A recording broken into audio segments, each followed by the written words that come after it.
All right, friends, today we're going to talk about glazing our pottery. You are going to get back a plate and your pottery on it. Your pottery has been bisfired one time in the kiln and it has changed and it is white and it is now like stone. You have to be careful because some areas might be a little bit sharp, and we're going to talk about glazing. And glazing is very similar to painting, except that glaze has sand in it. And when we put sand in the kiln, the sand turns to glass. And you're going to be sitting next to an area that has several different colors, and we're going to have a different area just for white. So to start glazing your pottery, you will need to get a brush. And we're going to think about one base color, our whole color for our entire little monster guy right here. Your brush should be in the water. You'll get some of the water off of it, and then you'll find a color for your monster. Now, there's several colors here. We are not using all the colors. We are finding one base color for our monster, and then we are adding that color. Now, your tongue and your eyes and all of that, those can be different colors, but I'm talking about the actual base coat, the color of your entire monster. And I think I want my monster to be green. So I'm going to dip my paintbrush in the green, and I have them labeled. Now, the colors will look different after you're done glazing them. So when I take them out of the kiln and I fire them, they're going to look different. It would be best to keep your little monster on your plate as you're glazing it. Glazing is a little bit different than painting. When we glaze, we have to coat our object several times.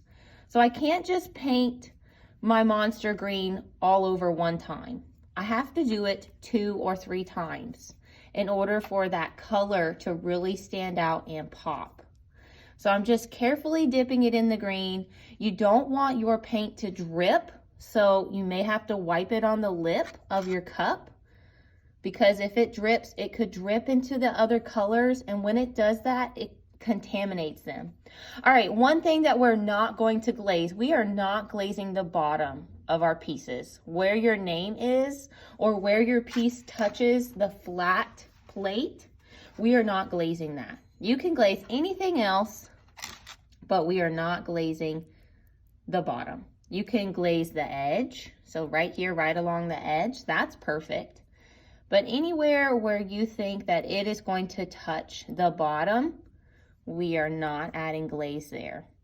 Just know that anywhere on your pottery that you leave white, it will stay white and it will not be shiny. So we want to make sure to really get inside all of those cracks. Sometimes I like to do this little dabbing motion to really ensure I'm getting all of the white of the clay, because that will not be shiny, it will stay white. So 2 or 3 coats.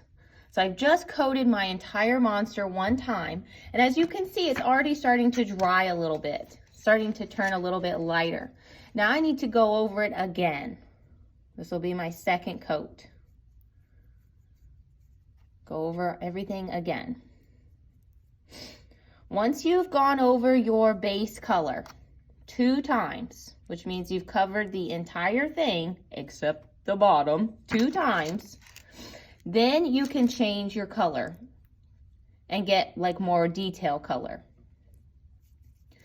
To change your color, you're going to rinse out your brush very, very well. And when you rinse out your brush, you'll probably have a little bit of excess water on it. To get some of the excess water off of your brush, you'll have some paper towels on your tray. You need to dab off any excess water. That way, when you go into a new color, you're not contaminating it, okay? Some colors, like I said, will look different after they're fired. This purple will actually be like a really bright purple. So I'm gonna do my detail next. So I'm making my eyes purple. I'm doing a layer of that, 2 coats. I don't have a red here, so Some students go a little bit crazy with red, and we already have monsters, so we don't want too crazy of a monster here with a lot of red. So sometimes orange looks good. Make sure you cover everything. You don't want to leave any white areas. Go over it twice. Maybe I want a purple tongue too. That looks like a frog. Over everything. Use that dabbing motion. Try to get in the cracks. Perfect. I'm going to rinse out my brush one more time. Rinse, rinse. Dab it on the towel. Try to get all that extra water off.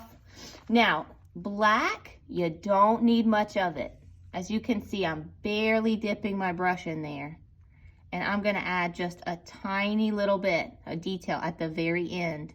Notice how I worked from large areas on my pottery to small areas and small detail.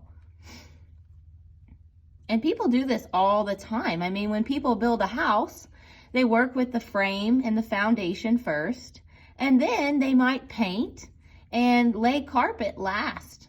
So think about it like that. We want to work with the largest areas of our pottery first, and then finish with the tiny details. When you're all done, leave your paintbrush in your water cup and bring your plate back to me.